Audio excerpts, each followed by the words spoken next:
of his own gods or the god of the gods of the Babylonians, he just elevates their God. So again, there's no break from the gods of his history, of his society. There's just an elevation of their God. And it sounds pretty ferocious when this decree is given. Number one, he says that they shall be cut in pieces. And that's pretty stout decree, cut in pieces.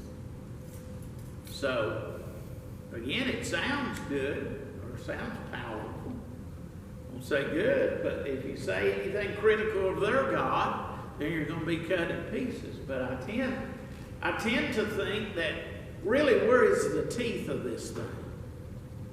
Where's the teeth of this thing? Because number one, who's going to say anything critical about their God after what he's done? Once word passes beyond the power brokers that are around the king into the people, and they say that this has been witnessed by the powers that be, who's going to criticize that God of the three Hebrew children? So I think the king knows this is really not going to do much. So why not give a horrible, horrible sentence to anyone who would dare criticize their God? So he says, they shall be cut into pieces, and their houses be made a dunghill. In other words, their homes will just be fuel. Fuel.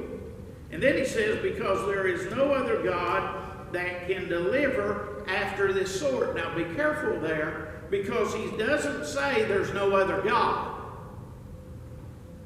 He says there's no other God that can deliver like their God. So he's impressed with their God, but again, he's not embracing him as the only God. And that's, again, go to the edge, but you don't jump off. Yes, sir.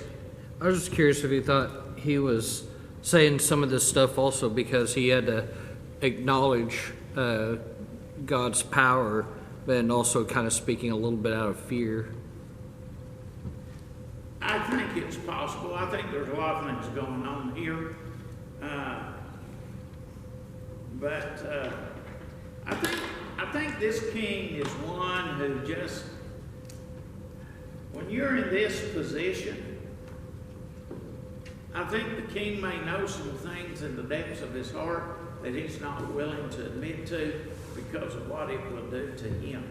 I think the king is in a position where he's humbled positionally, but I don't think he's humbled within his heart. Because this is something that's been done that he can't deny, and he can't do anything about it. All right, we'll start.